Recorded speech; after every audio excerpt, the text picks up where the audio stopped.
नमस्कार दोस्तों, लिटकेन आर्टवर्क्स के इस कार्यक्रम में आज एक ऐसी शख्सियत से आपको रूबरू करवाएंगे। वो वैश्विक स्तर पर उनका नाम है, उनकी कहानी, उनके उपन्यासों का वैश्विक भाषाओं में अनुवाद हुआ है, अनेक भाषाओं में उनका हुआ है और बाल साहित्य की तरफ प्रवृत्त हैं। साहित्यिक सरोकारों से जुड़े हुए कोई भी ऐसे कार्यक्रम नहीं हैं जहां उनकी उपस्थिति नहीं होती हो। आप हैं डॉक्टर प्रबोध कुमार गोविल। गोविल साहब, आपका बहुत बहुत स्वागत आज के इस कार्यक्रम में। नमस्कार। आपके उपन्यास 11 उपन्यास से ज़्यादा है, आपके उपन्यास हैं, कहानी संग्रह हैं और बाल साहित्य की तरफ भी आप प्रवृत्त हैं। अखिल भारतीय सेवाओं में होने के कारण मैं ऐसा हमेशा नहीं होता था कि परिवार साथ रहे। तो कई जगह तो उस वक्त मुझे समय थोड़ा ज़्यादा मिल गया और आरंभ में हम लोग जैसे प्राय ये कहते हैं कि लंबे समय तक हम लिखते रहें फिर हमारी पुस्तकें आनी शुरू होंगी, लेकिन मेरे संग ऐसा हुआ। मैं बहुत लंबे समय दिल्ली रहा शुरू में, बाद में मुंबई रहा, तो मेरी पुस्तकें उन्हीं दिनों ज़्यादा आ गई और जो लिखा हुआ साहित्य था वो बाद में छपता वो धीरे धीरे सुविधानुसार रहा, लेकिन वो साहित्य लेखन का समय उस समय में ज़्यादा निकाल पाया। और कुछ सुविधा ऐसी रही, मेरे 2 या 3 उपन्यास धारावाहिक रूप में छपे। एक मुंबई में जनसत्ता में सबरंग पत्रिका शुरू हुई थी, वहाँ मेरा एक उपन्यास धारावाहिक छपा। तो जब धारावाहिक उपन्यास छपते हैं अखबारों में तो उससे क्या है कि प्रकाशकों का ध्यान चला जाता है और आपकी किताब पूरी होती है उससे पहले ही कोई ना कोई प्रकाशक आपको मिल जाता है। तो ये सुविधा मुझे रही। एक उपन्यास आपका जल तू जलाल तू बहुत ज़्यादा प्रचलित रहा, बहुत ज़्यादा चर्चा में रहा और वैश्विक भाषाओं में इसका अनुवाद हुआ है। जी, ये उपन्यास 11 भाषाओं में अभी तक अनुवाद इसका हो चुका है और हिंदी में भी 3 संस्करण हो चुके हैं और उसके बाद भी लगभग चौथे की अब तैयारी है।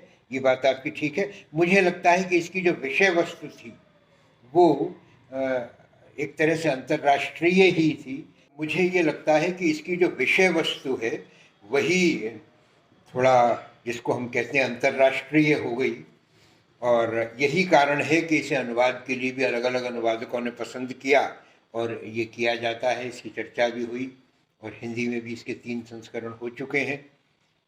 यही मुझे इसकी बात समझ में आती है। जल तू जलाल तू जो इसका टाइटल है वो एक, सब लोग हम जानते हैं कि उर्दू का एक प्रचलित जो एक मंत्र है, जल तू जलाल तू आई बला को टाल तू, वहाँ से लिया गया है और इसे जल से भी जोड़ा गया है। ऐसा नहीं है, कथानक में जल की ही बात है। जो अमेरिका का एक प्रसिद्ध झरना नाइग्रा फॉल, वहाँ पर ये कहानी परवान चढ़ती है, लेकिन उससे पहले इसकी शुरुआत जो है भारत से होती है, जहाँ पर जल विहीन क्षेत्र, एक रेगिस्तान से इसकी जो इस कहानी की जो नायिका है वो वहीं से उठी है। तो कुल मिला के इसका जो, जिसको कहना चाहिए इस उपन्यास का थीम, संक्षेप में यही बैठता है कि जहाँ पे बूंद और लोटे जल की बात होती है वहीं विश्व के सबसे बड़े झरनों में से एक पे जाकर कहानी खत्म होती है। तो इसलिए ये जल से जुड़ा हुआ। गोविल साहब, आपकी कहानी और उपन्यासों में एक बात जो दृष्टिगोचर होती है वो ये कि जैसे अब आप जलतू जलालतू की बात राजस्थान के रेगिस्तान से शुरू करके नाइग्रा फॉल पे खत्म करते हैं। जी। दूसरा उपन्यास है, उसमें कहानी कश्मीर से शुरू होती है और सीधी हडसन नदी और वहां तक पहुंच जाती है, वहां तक पहुंच जाती है, न्यूयॉर्क पहुंचा देते हैं। जी जी जी। हाँ, तो देखिए ऐसा है कि जो ये जो आज की जो दुनिया है वो ऐसी ही है। अब वो समय नहीं है कि मैं यहाँ का हूँ और मैं यहीं रहता हूँ और बस आज तो बच्चे पढ़ने के लिए विदेशों में चले जाते हैं, नौकरी के लिए चले जाते हैं, पर्यटक के रूप में चले जाते हैं, पर्यटक हमारे देश में आते हैं, जगह जगह घूमते हैं। तो एक जगह से दूसरी जगह, और सही बात बताऊं कि मेरे इन जिन 2 उपन्यासों का जिक्र आप कर रहे हैं इसमें ये बात भी प्रमुखता से आई है कि आखिर राष्ट्रीयता है क्या। अब इसमें आप देखिए कि एक ऐसी ऐसी बच्ची जिसका जन्म राजस्थान में हुआ हो और जिसे कोई परिवार गोद ले ले और गोद ले जाने के बाद में वो गल्फ कंट्रीज में चली जाए और बाद में अपने विवाह के बाद वो अमेरिका में चली जाए, तो ऐसे में उस बच्ची, हम तो नाम तो हम बदलते रह सकते हैं कि पहले तुम्हारी पिता का नाम ये था तो तुम्हारा सरनेम ये है, तुम्हारा धर्म ये है, अब तुम्हारे पति का धर्म ये है, लेकिन मानस थोड़ी इस तरह बदल जाते हैं। उसका मानस नहीं हाँ, बदल सकते, उसके व्यक्तित्व को नहीं बदल व्यक्तित्व को नहीं सकते, बदल और सकते, उसके संस्कारों को नहीं बदल सकते। संस्कार और अंतःचेतना में जो बसी हुई बातें हैं, हाँ, उनको आप नहीं बदल तो सकते। हम लोग उनको नहीं समझते, और इसीलिए जो है प्राय हम लोगों से मेरा मतलब यही कि अगर हम ये मान के चलेंगे कि भाई संस्कार जो है वो एक ही जगह के लिए उपयुक्त हैं, तो फिर ऐसा व्यक्ति जाएगा ही नहीं। देखिए, आप यहाँ देखिए, आप तो सरकारी कार्यालयों में देखिए, आपको ऐसे लोग मिलेंगे कि जिनका तबादला एक ही बिल्डिंग में अगर दूसरी मंजिल से तीसरी मंजिल पे होने लग जाए तो वो उसको कैंसिल कराने के लिए आ जाए। बिल्कुल बिल्कुल बिल्कुल। झूठे सर्टिफिकेट देते हैं, सिफारिशें लाते हैं,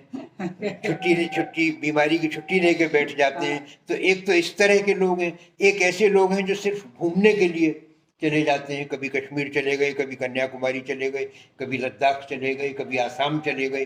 तो ये जो शौक है, ये जो मानसिकता का अंतर है, दुनिया को देखने का नजरिया है, ये हमारे पात्रों के संग जब इधर उधर जाती हैं तो हमारी कहानियां पीछे पीछे जाएंगी। आपकी घुमक्कड़ी में आपकी कहानियां निकली हैं। मेरी घुमक्कड़ी में ही, बिल्कुल आपने सही शब्द पकड़ा है कि जो मेरी घुमक्कड़ी में ही मेरी कहानियां निकली हैं। मेरे पात्र जो हैं वो बहुत गतिमान, गतिशील, चलायमान है।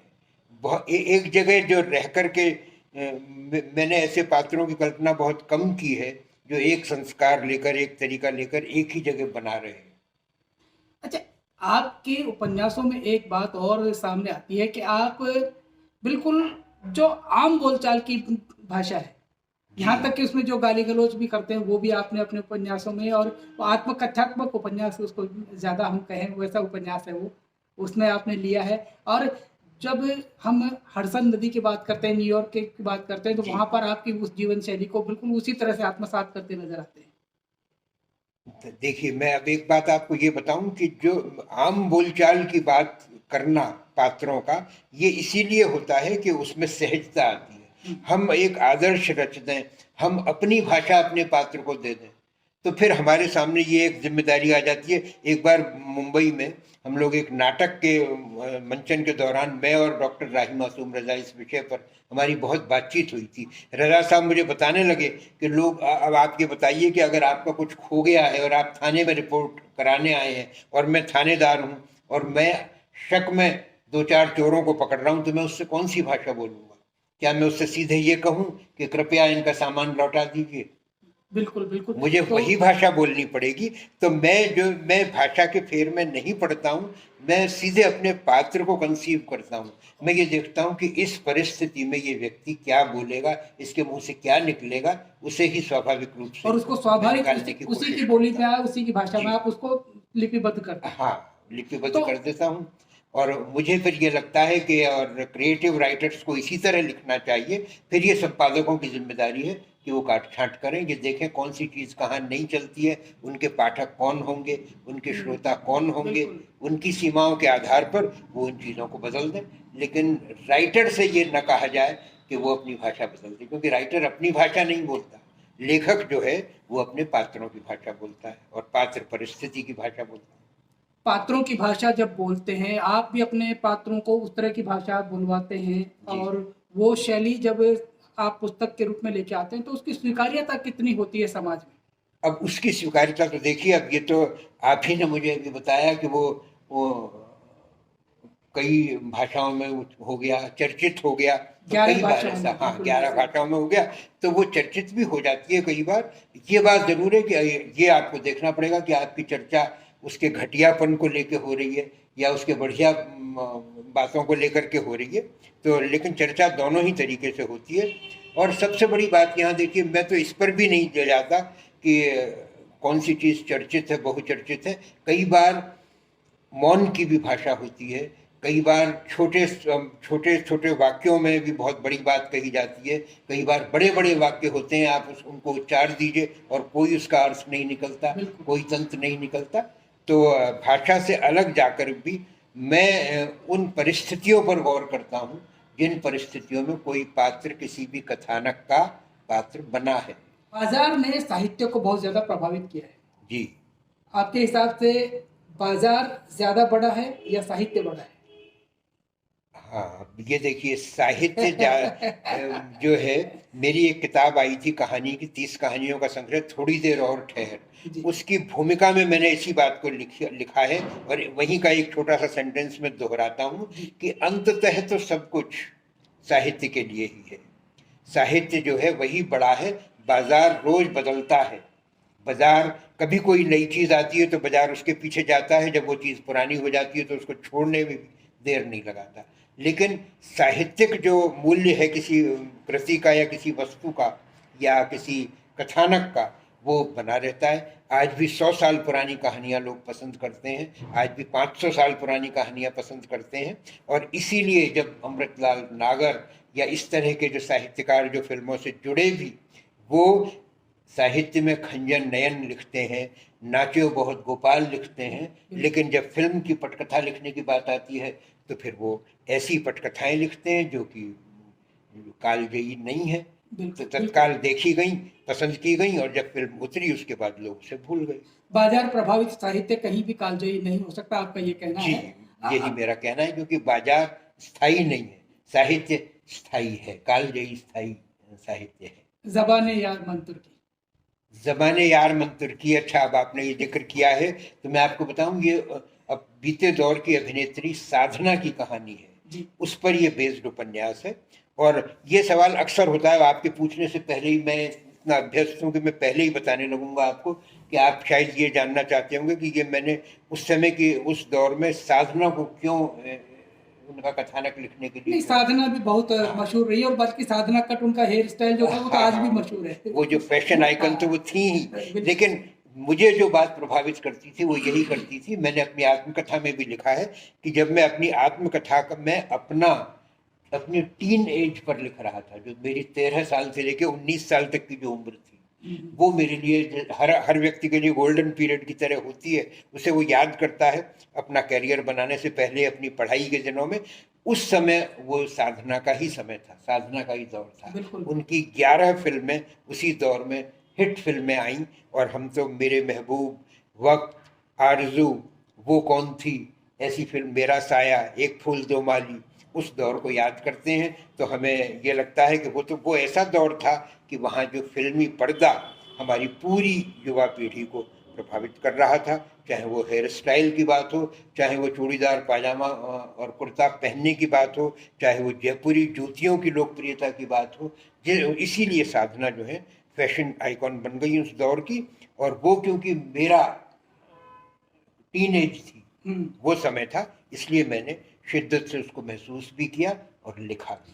आपका कहना है कि जो टीन एज में अंतःपटल पर जो चीजें बैठ जाती हैं, अंकित होती हैं, वो बहुत लंबे समय तक रहती हैं, और वो कहीं ना कहीं हमें पूरे जीवन पर प्रभावित करती हैं। बिल्कुल ठीक आप कह रहे हैं कि जीवन भर उनका प्रभाव रहता है, क्योंकि वो हमारे उगने के दिन होते हैं। हम जो है अपने माता पिता की दी हुई जिंदगी को अपनी जिंदगी में ढालना जब शुरू करते हैं, वो उस नर्सरी से निकल कर बगीचे में आते हैं जिंदगी के, वो दौर होता है। और वहाँ हमारा अपना तना, हमारी अपनी जड़ें, हमारी अपनी शाखाएं, हमारे अपने फूल वहाँ खिलते हैं, और वो असर रहता है। तो वो रहा है इस किताब में। बंगाल में कहा जाता है कि जब तक लेखक बाल साहित्य की सर्जना नहीं कर ले, वो लेखक उसे मानते ही नहीं। जी जी, ये बात बिल्कुल सही है कि बंगाल में बहुत इस बात को कहा जाता है, जोर देकर कहा जाता है कि हर लेखक बाल साहित्य लिखता ही है। बाल साहित्य मैंने भी लिखा है, बहुत लिखा है, लेकिन मैं, जैसे अभी थोड़ी देर पहले आपने कहा था कि आप कोई भी बात सहजता से लिख देते हैं, सहजता से कह देते हैं, तो यहाँ मैं फिर उसी सहजता का लाभ उठाता हूँ। मैं ये कहूँगा कि जब मैं अपने परिवार से दूर रहता था नौकरी के सिलसिले में, तो अपने बच्चों से बात करने का सलीका मुझे यही दिखाई देता था कि मैं ये देखता था कि बच्चे कौन सी पत्रिकाएं पढ़ते हैं। जब मुझे पता चलता था कि ये पराग पढ़ते हैं, नंदन पढ़ते हैं, चंपक पढ़ते हैं, तो मैं उनके लिए लिखने का प्रयास किया करता था। और मैंने बाल साहित्य भी प्रचुर मात्रा में लिखा है। आज 3 या 4 मेरे बाल उपन्यास ऐसे हैं जो बहुत पसंद किए गए हैं। मंगल ग्रह के जुगनू साल 8वां आया है, वो 2014 से ये श्रृंखला शुरू हुई थी, और इसमें ये एक काल्पनिक कथा थी बच्चों के लिए, जिसमें मंगल ग्रह से 2 काल्पनिक जुगनू हर साल पृथ्वी पर आते हैं और यहाँ अलग अलग जीव जंतुओं से मिलकर अब उनकी दोस्ती भी हो गई है कुछ लोगों से, यहाँ घूमते हैं और उस पर कोई ना कोई कहानी बनती है और फिर वो लौट जाते हैं। इसमें एक छोटा सा कविता का भी अंश रहता है। आपका बहुत ये बहुत तो आभार। नहीं, बहुत बहुत धन्यवाद आपका भी।